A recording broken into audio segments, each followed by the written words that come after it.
Okay, welcome back, boys and girls. This is going to be a different sort of series that I'm going to be doing, and it's going to be talking about picks and bans. It's one thing that we don't really go through too often. So what I'm going to do is look at some of the games from the weekend, every single weekend, and talk about the picks and bans a little bit, why they've been chosen to be picked, and why they've been chosen to be banned in the current meta, and discuss what you need to be looking at. So this is one of the games. First of all, this was High Five versus Complexity, and these are the picks and bans that you can see coming on your screen. Now Loki banned away because Loki at the moment he may be not seen as being a big issue for a lot of teams, but he has this ability to split push greatly. He can get crushers, which is one of the new items, and then split push towers even harder nowadays. He causes a lot of issues and a lot of people to chase, so clearly they don't want to have to deal with him in that. And he's also got the assassination potential of deleting one target from a team fight immediately, especially with the changes to Aegis as well. This also makes him stronger. Xbalanque banned out across the way. Not a surprise to see is Xbalanque starting to get banned now. He's got great attack speed. Now that the Hunters took some changes, they didn't really get nerfed, they took some changes to how they clear the waves. It means that they're all auto attack based. Xbalanque with bowlers is a prime example.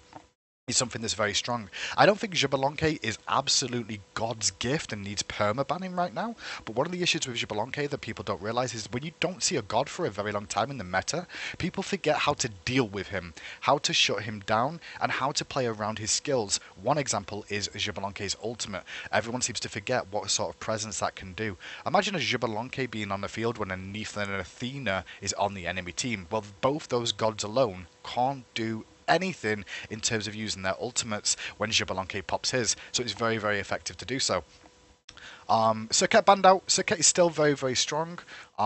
In the jungle, she's got a very strong early game still. Pick potential is fantastic for her. Plus the fact that now that the meta is changing a bit, we may see more and more healers coming back. And with more and more healers coming back, it means gods like Serket with her last breath deletes the amount of healing that that person can put out and cause a lot of issues for them. So not a surprise to see Serket possibly being banned out from compositions. Ao Kuang as well has great damage potential. But the issue with Ao Kuang is that he has to get in close and he has to all in to try and kill someone, but he needs very good setup for it. So they don't want to have to deal with that one. That was banned away. I'm going to try and skim through the top ones now because it takes a little bit longer. Athena top pick in this game. Why is Athena top pick right now? She's got great mobility around the map. She doesn't have to be near the Gold Fury to defend it because of her ultimate, Defender of Olympus. She can be anywhere on the map and still support her Hunter in the duo lane.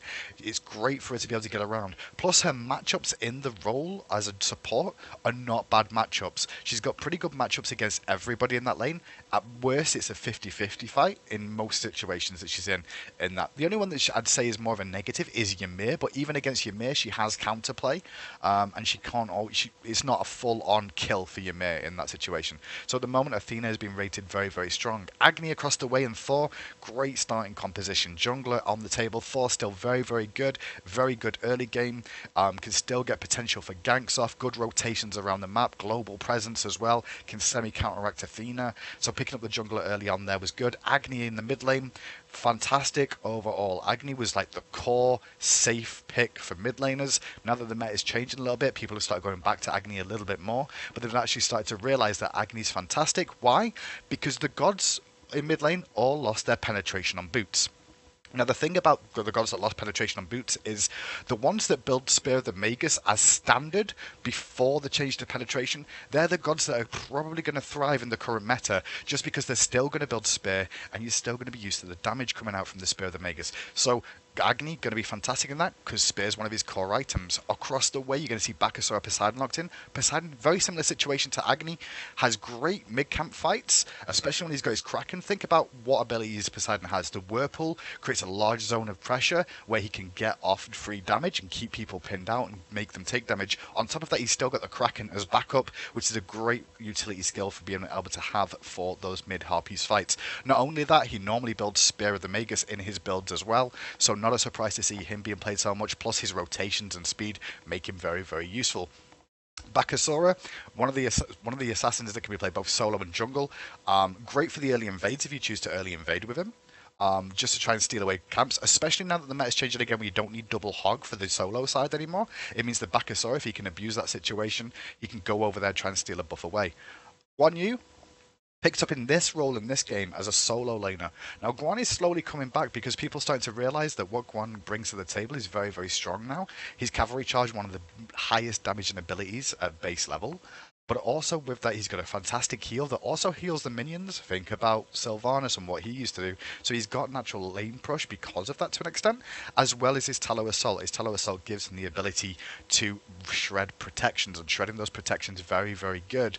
Especially when you're not getting much penetration anymore. Just lowering their base values of their armor is fantastic for them to be able to, continue fighting.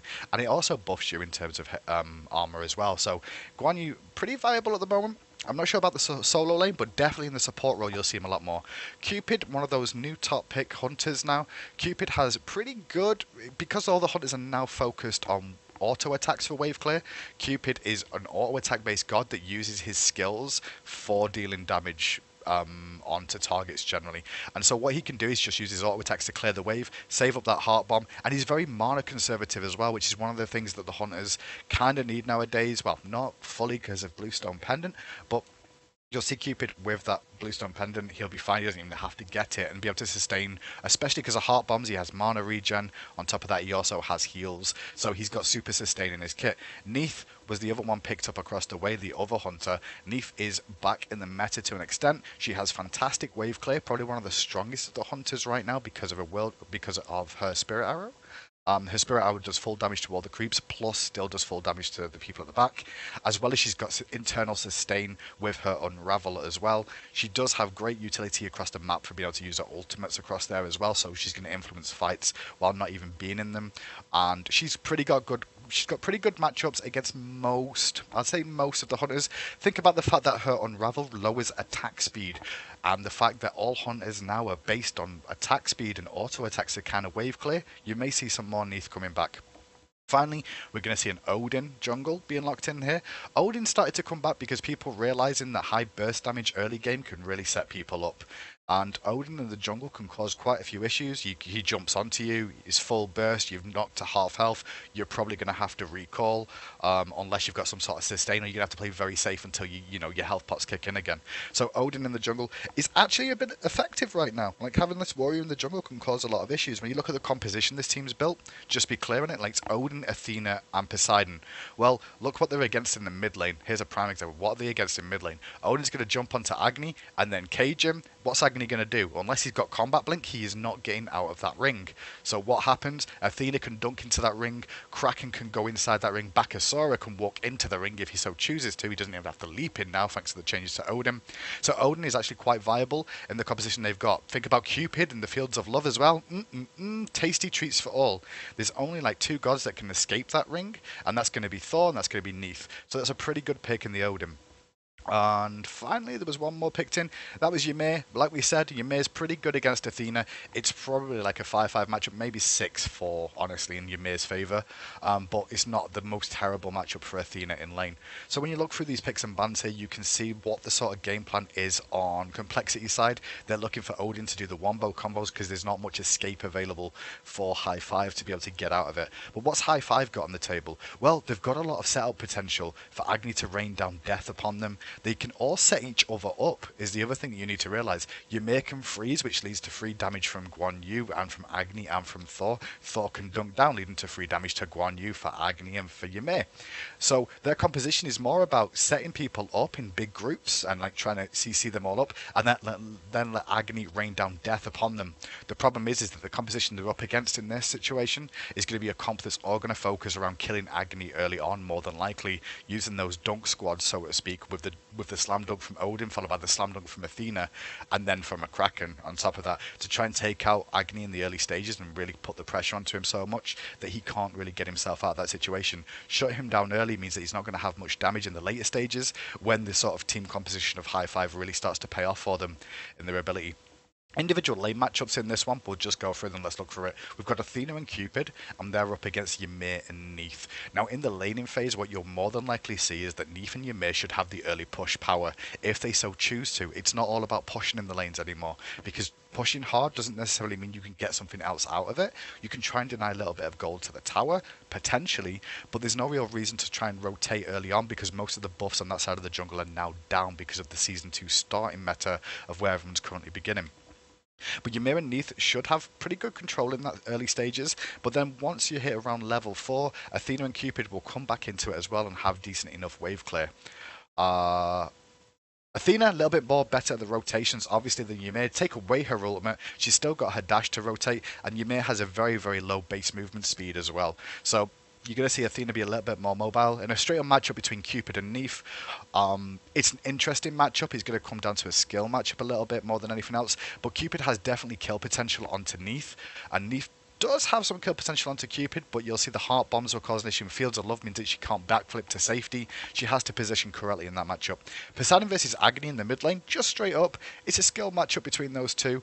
It's probably like 5-5, honestly. If Poseidon manages to catch Agni out, actually it's more like 6-4 in the early stages. Like, I think Poseidon's got more kill potential onto an Agni than Agni does onto a Poseidon. So I'll be honest, it's probably about 6-4 in Poseidon's favour.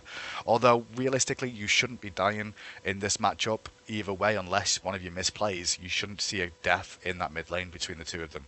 So Poseidon versus Agni, pretty much a farm off there. Whirlpool, one way to farm with autos or tidal wave. Agni's going to use his Path of Flames. Has to time it correctly, though, not to get hit by a Whirlpool, get himself caught out of position and pinned. In the jungle, Thor and Odin, depending where they go, we can't really talk about what their matchup is personally. It's more to do with the fact that Odin will jump in onto Thor if they fought, and then Thor would probably jump away. Or Thor engages onto Odin, and Odin shields himself and jumps away. They won't necessarily kill each other. They could do high damage to each other, but I don't think there's really kill potential between those two. And Bakasura up against Guan Yu. That's more of a skill matchup as well. Sustain coming out from Guan Yu, sustain coming out from Bakasura. Guan Yu definitely has the better wave clear up against the Bakasura in this lane. Think about the fact that Guan Yu does have that Tallow Assault to shred straight away in terms of damage on the minion wave. Bakasura has to consume a minion and auto attack them all down, where Guan Yu can push a lot harder and try and put the pressure on. And if Guan Yu does take poke in that minion wave, he's going to have that heal to heal himself back up as well. The more he gets hit, the more he's able to heal for. So in the matchup there, it should be Guan over Bakasura, but then in team fights, I mean, if Bakasura just popped the ultimate, it could go back away. I'd say Guan Yu should win the matchup in terms of farm potential early on, but then once Bakasura comes online in terms of, starting to get a couple of items, it's probably around even, probably still in Guan Yu's favour. I'd say a 6-4 matchup. But that's picks and bans just from this one game. I'll come back in a few minutes and bring you some more with some other games too, as I'm going to start making a bit of a series about picks and bans and what you should see in the matchups, and so you can understand who should win matchups to an extent. Not necessarily everything I'm saying is going to be 100% correct, but you will see quite a few matchups here that could be very, very interesting for you, and you have some sort of understanding what you should kind of pick in certain situations.